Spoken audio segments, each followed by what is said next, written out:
जब हम अपने आसमान की ओर सर उठाकर देखते हैं या ब्रह्मांड को देखते हैं तो हमारे जहन में कई सवाल उठते हैं ब्रह्मांड को लेकर। पर अब तक सही तरीके से इसका सही जवाब नहीं पाया। ये अरबों खरबों मील दूर फैले ब्रह्मांड अपने अंदर न जाने कितने रहस्य को हम इंसानों से छिपा रखी है, और ये कई रहस्यों को जानने के लिए इंसानी माइंड काफ़ी एक्साइटेड होती है। और इसी रहस्यों को इंसानों से रूबरू कराने के लिए नासा के साथ साथ यूरोपीय स्पेस एजेंसी और कनेडियन स्पेस एजेंसी के द्वारा एक टेलीस्कोप को तैयार किया गया। टैड जॉन के इस वीडियो में आपका स्वागत है। 25 दिसंबर 2021 को नासा एक ऐसे मिशन को अंजाम दे रहे थे जो हम ह्यूमन लाइफ को पूरी तरह से चेंज करने वाला है। क्योंकि ये टेलीस्कोप कोई मामूली टेलीस्कोप नहीं, ये तो साइंस की दुनिया की ये वो इन्वेंशन है जो कि हमें यह बताएगी कि हमारे यूनिवर्स की संरचना कैसे हुई थी और यूनिवर्स में होने वाली कई रहस्यों को हम इंसान आसानी से पता लगा सकते हैं। एक तरह से हम कह सकते हैं कि अब टाइम ट्रेवल करना हम इंसानों के लिए बेहद आसान हो गया। टाइम ट्रेवल का मतलब आप तो जान ही रहे होंगे। टाइम ट्रेवल से हम अपने पास्ट में क्या हुआ था वो हम देख सकते हैं, जान सकते हैं, पीछे के समय को देख सकते हैं। पीछे समय का मतलब 1 या 2 साल पीछे नहीं, बल्कि मिलियंस और बिलियंस ईयर पीछे इतिहास को इस टेलीस्कोप के माध्यम से देखा जा सकता है। नासा ने यह भी दावा किया है कि इस टेलीस्कोप के माध्यम से 13 बिलियन पीछे के समय को आसानी से देखा जा सकता है। हमारा अर्थ 13 बिलियन साल पहले एक बिग बैंग की वजह से निर्माण हुआ था। जेम्स वेब टेलीस्कोप के माध्यम से 13 बिलियन पीछे यानी यूनिवर्स के निर्माण को भी देखा जा सकता है। आप लोग सोच रहे होंगे कि एक टेलीस्कोप, एक दूरबीन की मदद से यह कैसे पॉसिबल हो सकता है कि हम अपने पास्ट को देख सकते हैं। सबसे पहले इस टेलीस्कोप के इंफॉर्मेशन और फीचर्स को जानने की कोशिश करते हैं। इस टेलीस्कोप को इस तरह डिजाइन किया गया है ताकि पूरी तरह से इंफ्रारेड को डिटेक्ट किया जा सके। जब हम टेलीस्कोप के माध्यम से जब हम आसमान की ओर देखते हैं तो हमें विजिबल लाइट की वेवलेंथ दिखाई देती है।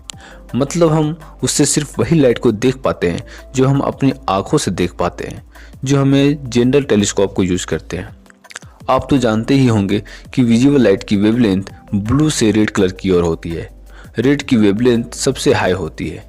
आपने क्लास 12th में इलेक्ट्रोमैग्नेटिक वेवलेंथ के बारे में पढ़ा होगा कि जितनी बड़ी वेवलेंथ होती है उतनी ही आसानी से कोई ऑब्जेक्ट को पार करके उतनी ही आसानी से ट्रेवल कर पाती है। इंफ्रारेड की वेवलेंथ रेड कलर से ज़्यादा बड़ी वेवलेंथ होती है। हम इंसानी आंखें इंफ्रारेड को कैप्चर नहीं कर पाते हैं, केवल हम विजिबल लाइट को ही कैप्चर कर पाते हैं। हम अपनी इंसानी आंखों से ज़्यादा रेड लाइट को ही कैप्चर कर पाते हैं। इंफ्रारेड को हमारी आंखें कैप्चर नहीं कर पाती है। जैसे थोड़ी और मैं एक्सप्लेन कर देता हूँ एक एग्जाम्पल के थ्रू। इस पिक्चर को आप जो देख पा रहे हैं ये अभी तक का सबसे most powerful Hubble space telescope से लिया गया है। इस पिक्चर में हम क्लियरली स्पेस डस्ट और गैस क्लाउड को आसानी से देख पा रहे हैं। बट इंफ्रारेड की जो सबसे खास बात यह है कि वे डस्ट और क्लाउड को पार करके हमें उसके पीछे छिपे ऑब्जेक्ट को भी क्लियरली दिखा पाती है। मीन्स जेम्स टेलीस्कोप के माध्यम से हमें और भी अच्छी क्वालिटी की पिक्चर दिखा पाएगी। ये बात शायद आपको पता होगा कि जो चीज़ हीट रेडिएट करती है वहाँ से इंफ्रारेड निकलती है। For example human, sun, fire, ETC, मतलब इन सभी चीज़ों से इंफ्रारेड निकलती है। चलिए मैं आपको इसे थोड़ा क्लियरली वे में समझाने की कोशिश करता हूँ। आपने कभी फिल्मों वगैरह में देखा होगा कि हमारी सोल्जर्स नाइट विजन गॉगल्स का यूज करते हैं।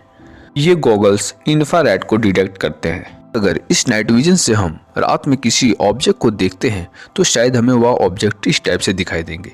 ये बॉडी हीट को डिटेक्ट करते हैं। इस टेलीस्कोप के माध्यम से जब sun, moon, stars, galaxy and planet को देखा जाएगा तब यह हीट को रेडिएट करेगा। तब इस टेलीस्कोप के माध्यम से उस इंफ्रारेड को कैप्चर कर लिया जाएगा और हमें और भी बेहतर क्वालिटी की पिक्चर को दिखा पाएगा। कोई भी टेलीस्कोप की जो मोस्ट इम्पॉर्टेंट फीचर्स होती है वह यह होती है कि उस पर जितनी बड़ी मिरर लगी होगी वह उतनी ही ज़्यादा इंफ्रारेड को कैप्चर करती है और हमें काफ़ी हाई रेजोल्यूशन की पिक्चर को दिखा पाती है।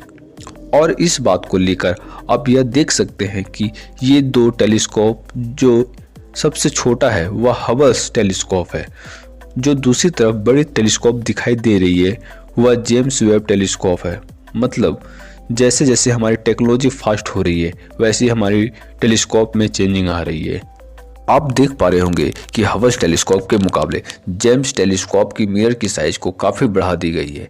इस जेम्स वेब टेलीस्कोप के मिरर को 24 कैरेट गोल्ड से कोटिंग किया गया है, जो कि गोल्ड रेड लाइट को पूरी तरह से रिफ्लेक्ट कर पाती है, जिसके कारण मिरर की रिफ्लेक्टिवनेस मैक्सिमम 99% तक बढ़ जाती है। इस चीज़ को हम लोग बाकायदा जान चुके हैं कि हर ऑब्जेक्ट हीट रेडिएट करती है, जिसकी वजह से नासा को एक प्रॉब्लम क्रिएट होते दिखाई दी, क्योंकि जब जेम्स वेब टेलीस्कोप पूरी तरह से वर्क करने लगेगा तो ये भी कुछ हीट को रेडिएट करेगा।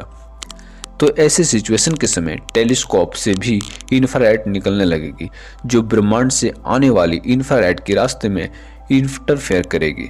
तब टेलीस्कोप से ली गई पिक्चर को खराब कर सकती है, जिससे हमें अच्छी क्वालिटी की पिक्चर नहीं मिल पाएगी।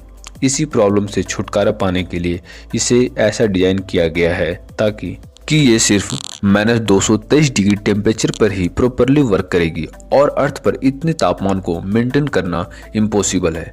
इस टेम्परेचर को स्पेस में मेंटेन किया जा सकता है, सिर्फ उस पर सन की लाइट बाकायदा डायरेक्ट ना पड़े। इस जेम्स वेब टेलीस्कोप में एक सनशील्ड प्रोटेक्टर को भी लगाया गया है, जो कि एक पतंग की आकार में है और एक टेनिस कॉर्ट जितनी बड़ी है, ताकि सन के लाइट से बच सके। और इसके लिए बहुत ही खास पदार्थ का इस्तेमाल किया गया है, जो कि मानव के द्वारा ही बनाया गया पदार्थ है। उस मटेरियल का नाम कैप्टॉन है। काफ़ी टेस्ट आउट करने के बाद कैप्टॉन मटेरियल का यूज किया गया, क्योंकि कैप्टॉन सन की लाइट को पूरी तरह से अवॉइड कर सकता है और उसे ठंडा रख सकता है। और इस पर कैप्टॉन के टोटल 5 लेयर्स को लगाए गए, और ये लेयर्स इंसान के बालों से भी पतले हैं। और इन सभी लेयरों के बीच में कुछ वैक्यूम गैप को रखा है, जो कि हीट को रेडिएट कर पाए। जेम्स वेब टेलीस्कोप को अर्थ से 1.5 मिलियन किलोमीटर डिस्टेंस पर डिप्लॉयड किया गया।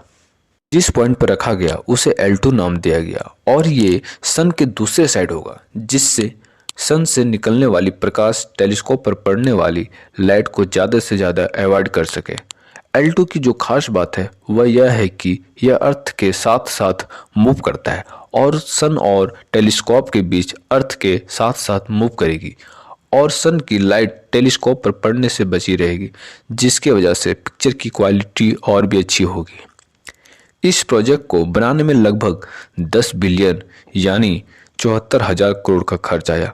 नासा ने इस प्रोजेक्ट को तैयार करते समय 300 गलतियों को आइडेंटिफाई किया। अगर इनमें से एक भी गलतियां सामने आती है तो ये नासा का प्रोजेक्ट पूरी तरह से फेल हो सकती है, और ये 10 बिलियन यानी 74,000 करोड़ रुपए और 25 साल का मेहनत और साथ ही 10,000 वैज्ञानिकों के खून पसीने का मेहनत बर्बाद हो जाएगा। इस प्रोजेक्ट को इस मकाम तक पहुंचाने में नासा के साथ साथ कैनेडियन स्पेस एजेंसी और यूरोपियन स्पेस एजेंसी का भी बहुत बड़ा योगदान है। नासा के इस प्रोजेक्ट से हम इंसान को यह पता चल पाएगा कि बिग बैंग होने के बाद स्टार की जो फॉर्मेशन हुई थी वह कैसे हुई थी। बट आपके जहन में एक और सवाल पनप रहा होगा कि इस प्रोजेक्ट के जरिए पास्ट को देखना कैसे पॉसिबल हो सकता है। तो मैं आपको इजीली वे में समझाता हूँ। हम सभी जानते हैं कि लाइट एक जगह से दूसरी जगह जाने में कुछ समय लगाता है, जो कि कुछ समय बीत चुका होता है। आपको यह भी पता होगा कि सन और स्टार हमसे काफ़ी दूरी पर है, फिर भी उसकी रोशनी पृथ्वी तक पहुंचने में कुछ समय लगाती है। सूरज की रोशनी अर्थ तक पहुंचने में 8 मिनट 20 सेकंड का समय लगाती है। मतलब अगर सूरज में किसी तरह की घटना होती है तो वह हमें 8 मिनट 20 सेकंड बाद पता चलेगी। अगर सूरज गायब हो जाता है तो हमें 8 मिनट 20 सेकंड बाद पता चल पाएगा। सिंपली वे में समझे तो कि जब हम सन को देखते हैं तो वह हमें 8 मिनट 20 सेकंड पहले का दिखाई देता है, यानी हम पास्ट को देखते हैं।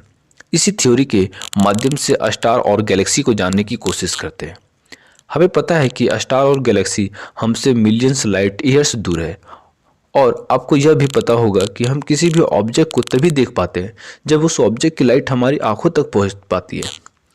जब स्टार और गैलेक्सी की लाइट हमारी आंखों तक पहुंचती है तब हमें वह दिखाई देती है। अर्थ से स्टार और गैलेक्सी की डिस्टेंस इतनी ज़्यादा होने के कारण जो हमें अभी स्टार और गैलेक्सी दिखाई देती है वह अभी की नहीं बल्कि मिलियंस और बिलियंस ईयर पास्ट की होती है। यूनिवर्स इतनी बड़ी है कि कुछ तारे जो हमारी अर्थ से 13 बिलियंस लाइट ईयर्स दूर है, और जब तक उसकी रोशनी हमारी आंखों तक पहुंचती है तब वह 13 बिलियन बीत चुकी होती है। मतलब जो भी स्टार को हम देख पाते हैं वह 13 बिलियंस ईयर पास्ट का होता है, पुराना होता है।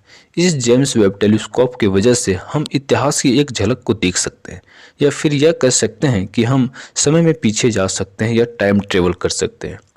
इसी थ्योरी की वजह से थियोरेटिकली यह भी संभव है कि मान लीजिए 100 मिलियन लाइट ईयर की दूरी पर किसी ग्रह पर जाकर एक मोस्ट पावरफुल टेलीस्कोप से अर्थ को देखा जाए, तो यह संभव होगा कि हमें दूसरे प्लैनेट से अर्थ पर डायनासोर दिखाई देंगे।